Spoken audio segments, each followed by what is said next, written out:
అదే RTV app వార్తల్ని క్షణాల్లో చదివే అవకాశం ఉంటుంది. ఒక న్యూస్ పేపర్, ఒక టెలివిజన్ ఛానల్ మీ చేతుల్లో ఎప్పుడూ ఉంటాయి. విజయవాడ పార్లమెంట్లో కేసినేని నానిపై టీడీపీ నుంచి ఎవరు పోటీ చేసినా లేదా చంద్రబాబు పోటీ చేసినా 3 లక్షల మెజార్టీతో గెలుపు ఖాయమంటున్నాడు కేసినేని నాని.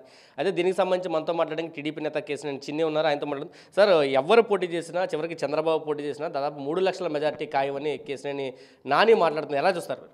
ఆయనకి కొంచెం మతి భ్రమించింది. మంచి హాస్పిటల్లో చెక్ చేసుకుంటే బెటర్. ఎందుకంటే ఇవాళ నన్ను దాటుకుని నువ్వు చంద్రబాబు నాయుడు దగ్గరికి వెళ్ళు నాని, నీకు మతి భ్రమించింది. నిన్ను విజయవాడ ప్రజలు గమనిస్తున్నారు.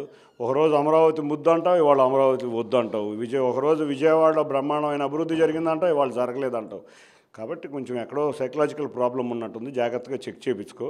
ఒక్క విషయం చెప్తున్నాను, నువ్వు కుక్కలు ఇటువంటి భాష వాడుతున్నావు. ఒకటి గుర్తుంచుకో, కుక్కలు అత్యంత విశ్వాసంగా వారి యజమానిని కాపాడుకుంటాయి. నీకు అటువంటి విశ్వాసం లేదు. వాటికి కూడా నువ్వు పనికిరావు. కాబట్టి నీకు తప్పకుండా ప్రజాక్షేత్రంలో నీకు జరగబోయేది ఎదుటి వారి మీద వృద్ధి చేస్తావు, ఆపాదిస్తూ ఉంటావు. నువ్వు 3 లక్షల మెజార్టీతో ఓడిపోబోతున్నావు. తెలుగుదేశం అభ్యర్థి ఇక్కడ 3 లక్షల మెజార్టీతో గెలవబోతున్నారు. అంతేకాకుండా ఇంకొకటి మాట అంటున్నాడు ఈయన, ఎప్పుడు చూసినా నన్ను పార్టీ గెంటేసింది అంటున్నాడు. పార్టీ ఎవరిని గెంటేసింది? మనందరం చూసాం. అంతటి గొప్ప నాయకుడికి బొకే తోసారు, ఇష్టం వచ్చినట్టు మాటలు అన్నారు. నువ్వు కుప్పం చూసుకోవాలన్నాడు, నువ్వు పెడ్ డాగ్స్ని జాగ్రత్తగా మెయింటైన్ చేసుకొని మా నాయకులను విమర్శించాడు. చంద్రబాబు గారిని నియమించిన నియోజకవర్గ ఇన్ఛార్జీలను గొట్టంగాళ్ళు అన్నాడు. ఇటువంటి వ్యాఖ్యానాలు అన్నీ చేసి అతను వెళ్ళిపోవడానికి సిద్ధమై ఇటువంటి వ్యాఖ్యానాలు చేశారు. ఆ తర్వాత మళ్ళీ తెలుగుదేశం వస్తుందని మా అధినేతకు సన్నిహితంగా వెళ్దని చూశాడు. కానీ మా అధినేత ఇవన్నీ గ్రహించి ఇతని యొక్క వ్యక్తిత్వం చాలా వరస్ట్గా ఉందని చెప్పి అభ్యర్థిత్వాన్ని మార్చుదాం అనుకునేపాటికి తెలిసి 9 నెలలు ఇంతవరకు నువ్వు మాట్లాడిన మాటలన్నీ మార్చి ఊసర వెళ్ళి అవతారం ఎత్తి మళ్ళీ జగన్ పొగుడుతున్నావు. తప్పకుండా ప్రజాక్షేత్రంలో నువ్వు 3 లక్షల ఓట్లతో ఓడిపోబోతున్నావు. ఆత్మీయ సమావేశాలు నిర్వహిస్తున్నారు. ఎక్కడెక్కడ దాదాపు 7 నియోజకవర్గాల్లో తిరుగుతున్నారు నాని. ఆత్మీయ సమావేశాలకు బ్రహ్మరథం పెడుతున్నారు. ఖచ్చితంగా వైసీపీదే విజయం అంటూ కూడా చెప్తున్నారు. ప్రతి సందర్భంలో ఇదే అంశాన్ని ఆయన చెప్తున్న పరిస్థితి. ఏమంటే ఇవాళ చూస్తే ఆయన ఆత్మీయ సమావేశానికి 100 నుంచి 150 మంది కూడా ఉండట్లా.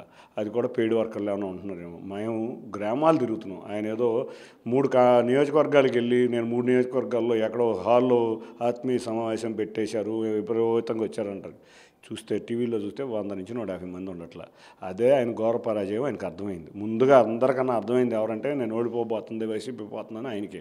అంతేకాకుండా మేము గ్రామాల్లో తిరుగుతున్నాం. చూడండి, ఆల్రెడీ గత 5 రోజుల నుంచి, అంటే గత 2 రోజులు కాకుండా అంతకుముందు 3 రోజులు కూడా మేము గ్రామాల్లో తిరిగితే ప్రతి గ్రామం మా వెంట ఉండి ఊరేగింపుగా తీసుకెళ్తున్నాయి. బీసీ కాలనీలు కానీ ఎస్సీ కాలనీలు కానీ బ్రహ్మరథం పడుతున్నారు. అదే చెప్పా, మేము చేసేది నేను చేశానని చెప్పుకోవడం అతనికి అలవాటు మొదటి నుంచి. అట్లాగే విజయవాడ అభివృద్ధి తెలుగుదేశం చేస్తే నేనే చేశానంటాడు. లేకపోతే ఏయో ట్రస్టులు చేస్తానంటాడు. రూపాయి ఎవడికి చాక్లెట్గా ఇచ్చిన తెలుగుదేశం కార్యకర్తకే కాదు, ప్రజలకు ఎవరికైనా ఒక చాక్లెట్ కూడా ఇచ్చిన పాపాన్ని పోలేని వ్యక్తి ఇటువంటి బ్రహ్మరథం పడతాడు. ఏది ఊహించుకుంటూ ఉంటాడు ఆయన కళ్ళలో.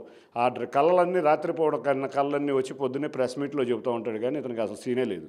సార్, అంటే దాదాపు టీడీపీలోకి వచ్చిన తర్వాత 1000 కోట్లు నష్టపోయాను, ఆర్థికంగా చితికిపోయాను అనేది ఆయన చెప్తున్న పరిస్థితి. ఏం చెప్తారండి? మీరు కుటుంబ సభ్యులుగా ఉన్నారు, ఏం చెప్తారు?